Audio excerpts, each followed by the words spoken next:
Wanita itu terbangun dan mendapati dirinya tergantung di tebing. Dia segera berteriak minta tolong, tetapi ketika dia melihat ke atas, di atas adalah tebing, di bawah adalah lautan. Dia ternyata tergantung di tengah-tengah. Melihat cabang pohon hampir tidak bisa menahan, untungnya dia segera memegang batu. Dia berusaha keras untuk memanjat ke atas bahkan tidak berani melihat ke bawah. Demi bayi di dalam perutnya, dia harus bertahan hidup. Akhirnya dia memanjat ke sebuah pijakan yang menonjol. Ini membuatnya bisa menghela napas sejenak. Dia memberitahu dirinya untuk tetap tenang. Suami dan sahabat wanitanya pasti akan datang menyelamatkannya. Tanpa disadari, suami dan sahabat wanitanya telah membuatnya pingsan dan menjatuhkannya dari tebing. Tujuannya adalah untuk merebut perusahaan dan menguasai harta keluarga wanita itu. Namun, dia tidak menyangka bahwa wanita itu tidak mati. Saat itu, wanita itu terbangun oleh hujan. Dalam keadaan lapar, dia meminum beberapa teguk air hujan.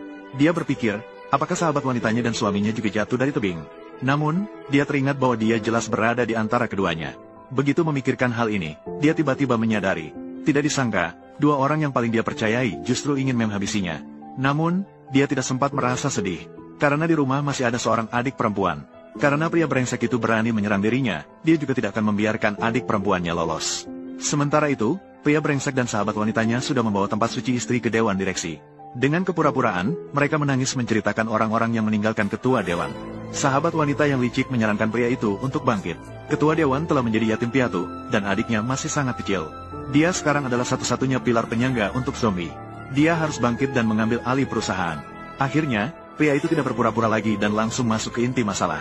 Maka, mereka meminta pemegang saham untuk melakukan pemungutan suara untuk memutuskan apakah perusahaan akan diserahkan kepadanya untuk dikelola. Hasilnya, pada saat-saat krusial, adik perempuan ketua dewan tiba tepat waktu. Saya ingin tahu siapa yang berani setuju dengan kelompok zombie. Saya tidak yakin apakah kakak perempuan saya hidup atau mati. Apa yang sedang kamu lakukan? Pria brengsek itu dengan kepura-puraan tidak bisa melindungi istrinya dengan baik. Ternyata, adik ipar itu bukan orang yang mudah. Daripada mengutuknya dan menangis di sini, lebih baik cepat-cepat mencari orang. Namun, pria brengsek itu menolak di tempat dengan alasan topan kategori 7. Gadis kecil itu dengan tegas melepaskan diri dari pria brengsek itu. Baiklah, saya akan pergi mencari sendiri. Lalu, dia segera menelepon untuk memanggil orang. Sementara itu, wanita itu sudah sangat lapar. Ketika dia mengangkat kepala, dia menemukan ada raspberry liar. Namun, setelah mencoba beberapa kali, dia tidak bisa menjangkaunya. Akhirnya dia mencopot ikat pinggang dan berhasil mematahkan cabang pohon. Ini baru sedikit menambah tenaga. Melihat anak tangga kecil mulai goyah setelah direndam air hujan. Dia tidak bisa hanya duduk menunggu.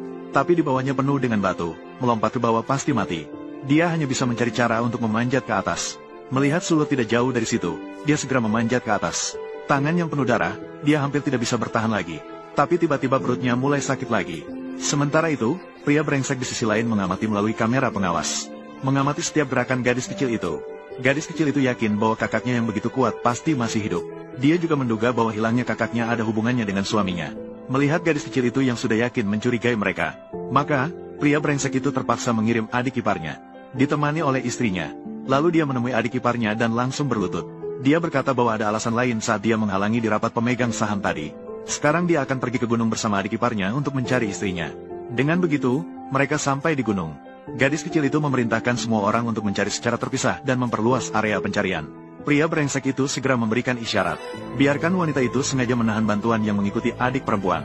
Kemudian pria brengsek itu mengambil kesempatan untuk menyerang adik perempuan. Sementara itu, wanita itu masih tergantung di tebing.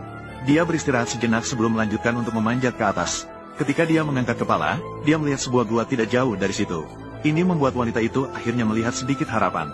Dia berusaha keras untuk terus memanjat ke atas. Namun, dia menemukan bahwa lubang gua berada di atas miring. Memikirkan anak di dalam perutnya, dia tidak bisa masuk dengan cara tengkurap. Jadi, dia menggigit giginya dan memutar sebuah lampu.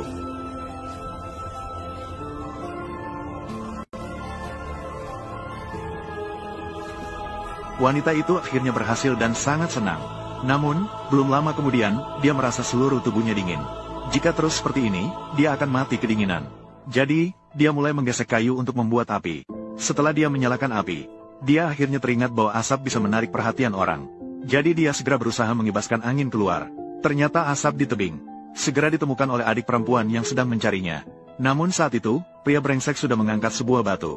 Mati saja.